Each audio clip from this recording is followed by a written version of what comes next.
मेरे प्रिय कैडेट्स, आप सभी को मेरा नमस्कार। आज हम कक्षा 10वीं से संबंधित पाठ संख्या 4 जो पद्यांश से जुड़ा हुआ यह एक आधुनिक कविता है जो इसका शीर्षक है मनुष्यता। इसके कवि मैथिली शरण गुप्त हैं। मनुष्यता यानी मैनहुड, ह्यूमैनिटी, इसके ऊपर बहुत ही सुंदर रूप से इसका वर्णन जो है मनुष्यता के बारे में मैथिली शरण गुप्त यहाँ पर किए हैं, जो स्वयं राष्ट्र कवि माने जाते हैं। इनके जीवन काल भी जो है स्वतंत्रता पूर्व से लेकर स्वतंत्रता मिलने तक जो भी कालावधि में इन्होंने राष्ट्र के संबंधित बहुत सारे कविताएं लिखे हैं। हमने इनकी कवि परिचय के साथ साथ मनुष्यता में जो कविता का पहला पंक्ति जो हमने उसका समग्र अध्ययन किया। अगली पंक्ति को पढ़ने से पहले हम थोड़ा बहुत पिछली जो पंक्तियों में जो पंक्ति में क्या कहा है उसके ऊपर थोड़ा प्रकाश डालेंगे। कवि पाठकों से संबोधित करते हुए कहते हैं कि मनुष्य जो है मरणशील है, यानी कभी ना कभी वो मरेगा। यानी एक ना एक दिन जब जन्म लेता है तो एक ना एक दिन उसका जो मरण है वह अवश्य है। इसीलिए कवि मैथिली शरण गुप्त मनुष्यों से कहते हैं कि मौत से मत डरिए,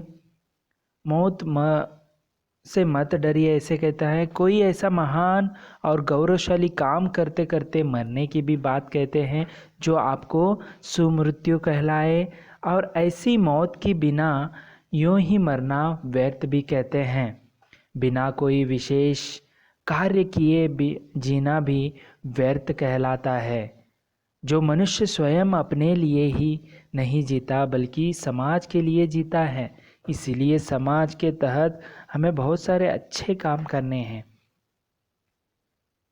लेकिन समाज के अंतर्गत कभी नहीं मरेगा। यदि अच्छे काम करेगा तो ऐसा मनुष्य अमर हो जाता है। स्वयं अपने लिए खाना कमाना और जीना तो पशु का स्वभाव है। इसीलिए वो पशु कहते हैं कि पशु अपने हिस्से का जो चारा है उसे खाकर वह चले जाते हैं, लेकिन मनुष्य जो है हमेशा अपने साथ साथ दूसरों के लिए भी जीता है, दूसरों को सहायता करता है, जो इस प्रकार जो है नाम कमाकर जो है अपनी मृत्यु जो है प्राप्त करे, ताकि पीछे जो इंसान है वह आपका नाम चिरस्मरणीय रहे। ऐसे जो काम सत्काम जो है मनुष्य को कहने के लिए कहते हैं। मनुष्यता जो है किस प्रकार होती है, इसमें मनुष्यता में क्या नहीं होना है, ये सभी विस्तृत जो अध्ययन है हमने पहले पंक्ति में किया है। दूसरा पंक्ति है, उसी उधार की कथा सरस्वती बखानती, उसी उधार से धरा कृतार्थ भाव मनाती, उसी उधार की सदा सजीव कीर्ति कूजती, तथा उसी उधार को समस्त सृष्टि पूजती। अखंड आत्म भाव जो असीम विश्व में भरे, वही मनुष्य है कि जो मनुष्य के लिए मरे। देखिए यहाँ पर बहुत ही दूसरा पंक्ति है, बहुत ही अच्छे तरह से उन्होंने यहाँ पर सटीक शब्दों के द्वारा प्रयोग किया है। पहले हम इसके शब्दार्थ को जानेंगे। पहले पंक्ति में जो है लाइन में उदार यानी खुले हृदय वाला या विशाल या महान भी करते हैं। बकानती पहले लाइन में देखिए, बकानती का अर्थ होता है वर्णन करती, ठीक है, वर्णन करती ऐसा होता है। दूसरे लाइन में देखिए वहाँ पर लिखा गया है कि धरा यानी धरती या पृथ्वी कहते हैं। उसी प्रकार तीसरे लाइन में देखिए वहाँ पर है कृतार्थ भाव नहीं, दूसरे पंक्ति में देखिए दूसरे लाइन में कृतार्थ भाव यानी धन्य होने का भाव या सौभाग्य। तीसरा लाइन में देखिए इसके शब्दार्थ हैं सजीव, सजीव का अर्थ होता है जीवित। उसी प्रकार कीर्ति, कीर्ति का अर्थ होता है यश। कूजती, इसका अर्थ होता है गूंजती, गूंजना, चारों ओर गूंजना। चौथे लाइन में देखेंगे हम, यहाँ पर जो है समस्त, समस्त यानी सारी, सृष्टि यानी संसार या जगत, पूजती यानी सम्मान करती, सम्मान करना। ठीक है। उसी प्रकार अगले हैं अखंड आत्म भाव। अखंड आत्म भाव यानी इसके सबके साथ एकता और आत्मीयता का भाव है इसमें। असीम, असीम जो है पांचवें लाइन में आप देख सकते हैं असीम। असीम यानी अनंत या विशाल कह सकते हैं। वही मनुष्य है कि जो मनुष्य के लिए मरे और जिए।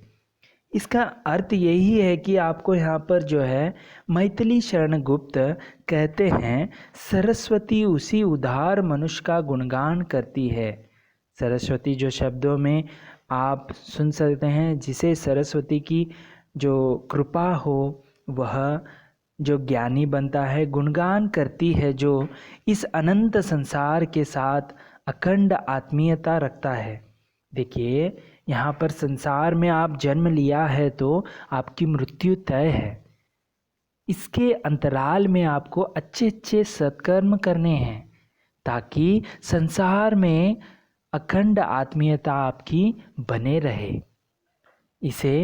इसीलिए आपको भाईचारा हो या दूसरों को मदद करना हो, ऐसी जो काम है, कार्य हैं, वह करते रहना है।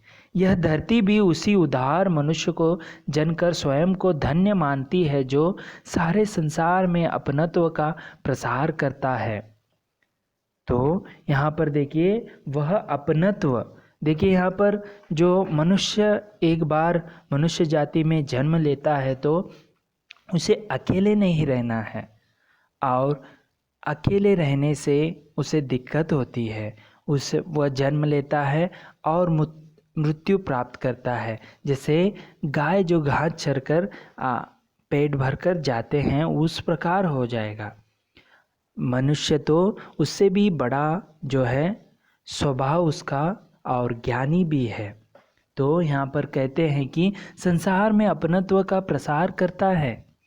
अपनत्व, देखिए एक दूसरे से मदद करने से जो आपसी लगाव है वह बढ़ता रहेगा। उसी प्रकार उसी उदार मनुष्य का सुयश सदा सदा के लिए गूंजता रहता है, और उसी उदार मनुष्य को सारी धरती के लोग पूजते हैं।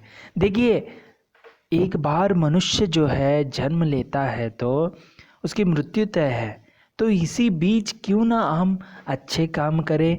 यहाँ पर आप एक चित्र के मुखांतर देख रहे हैं कि यहाँ पर बाढ़ आने से जो है यहाँ पर सैन्य जो है लोगों की मदद कर रही है जो बाढ़ में फंसे हुए हैं।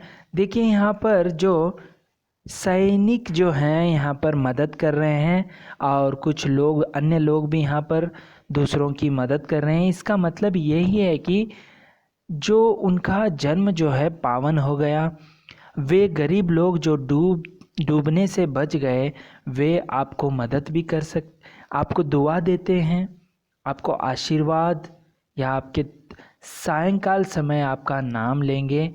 इसीलिए उदार मनुष्य को सारी धरती लोग पूजते हैं। तो आप यदि मदद करते रहेंगे तो लोग आपसे पूजेंगे, पूजा करेंगे।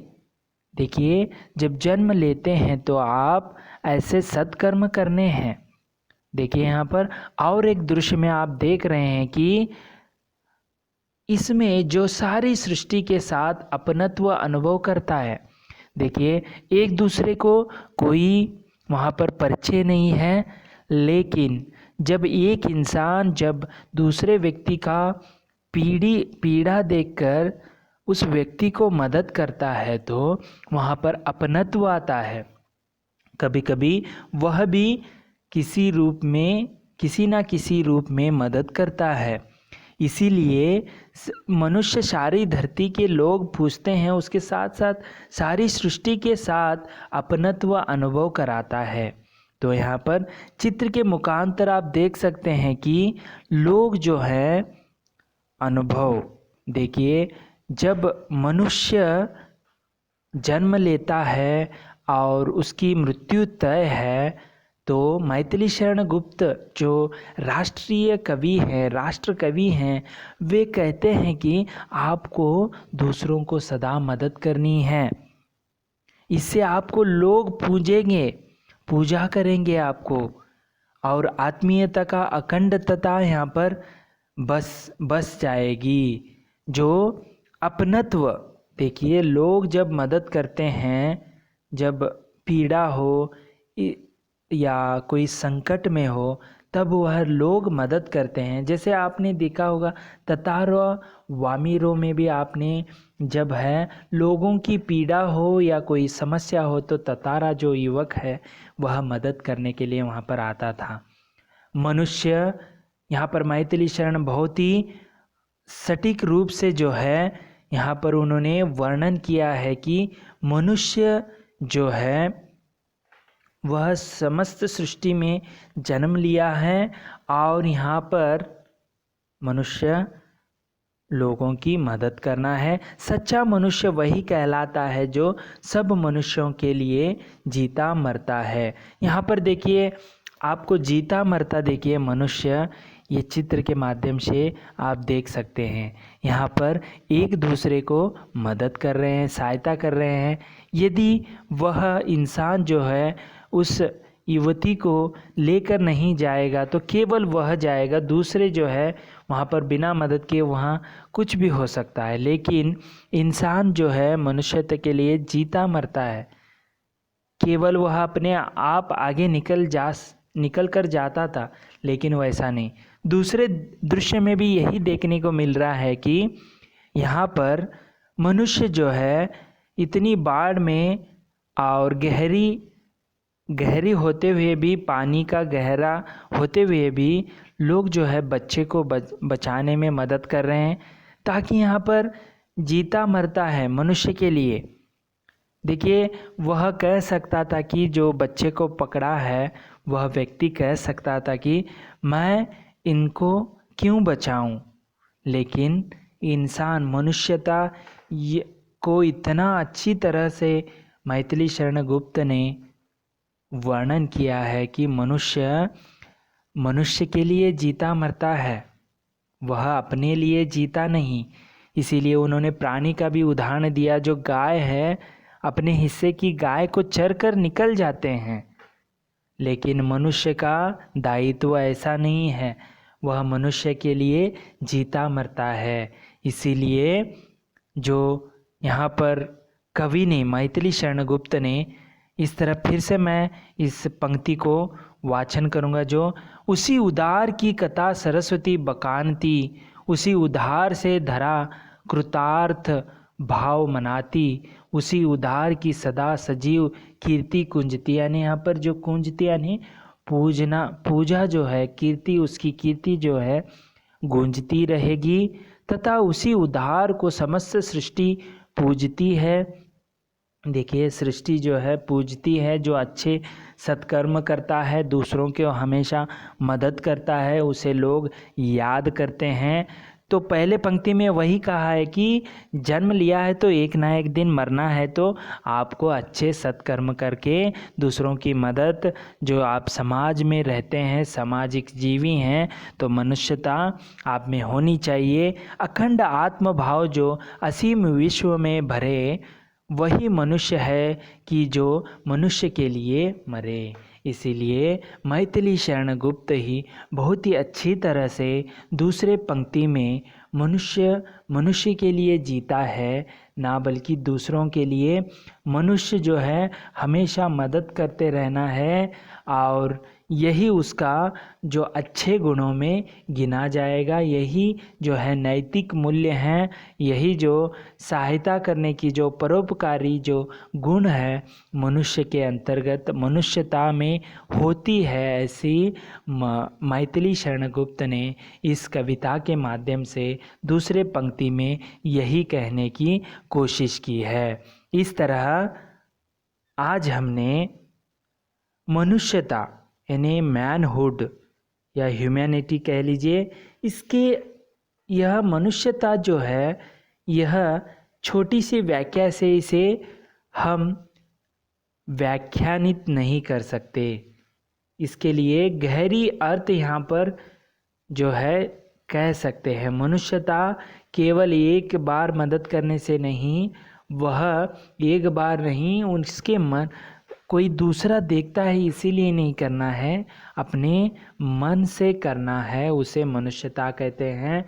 तो लोगों को यही संदेश दे रहे हैं कि आप पाठकों को, आप सभी को यही संदेश दे रहे हैं कि ना केवल इस जन्मभूमि में आप जन्म लिया है तो आपका मरण भी जो है लिखा गया है। तो इस बीच में आप अच्छे सत्कर्म करें और अच्छे काम करें, दूसरों की हमेशा मदद करें ताकि लोग आपको सदा पूजते रहे। अखंड आत्मीयता जो है दूसरों के प्रति वह जागेगी। उसके साथ साथ सारी सृष्टि के साथ अपना अपनत्व बढ़ेगा। आजकल मनुष्य अकेला रहने का सोच रहा है, इसीलिए वह कभी कभी वह मृत्यु के लिए प्राप्त हो रहा है। वह जो अपने आप को दंडित कर रहा है। यह जब अपनत्व का अनुभव करेगा तो वह उसे सृष्टि जो है ये जगत बहुत ही सुंदर लगेगा। इसीलिए सच्चा मनुष्य वही कहलाता है जो सब मनुष्यों के लिए जीता मरता है। इस तरह आज हमने मनुष्यता के तहत मैं जो इसके कवि हैं मैथिली शरण गुप्त द्वारा मनुष्यता कविता में जो पहली पंक्तियों का वर्णन के साथ साथ दूसरी पंक्ति का विस्तृत आज हमने अध्ययन किया। अगले वीडियो में हम इसकी तीसरी पंक्ति का हम विवरण करेंगे। तब तक के लिए धन्यवाद। आप सभी अपने घर में सुरक्षित रहे और मास्क का प्रयोग जो है आप पहनते रहिए और हाथों को जो है 20 सेकेंड तक धोकर, कहाँ भी जो चीज़ों को छूना है तो छूने के बाद 20 सेकेंड तक आपके हाथों को धोकर सुरक्षित रहे। आपका दिन मंगलमय हो और आपका दिन शुभ हो। धन्यवाद।